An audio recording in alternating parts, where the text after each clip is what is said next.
дъщери и нейният син. Имам най-хубавите деца, те за ми.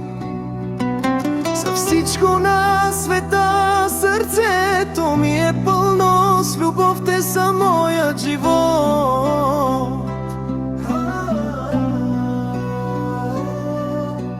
Толкова много преживях, но за вас дишам аз.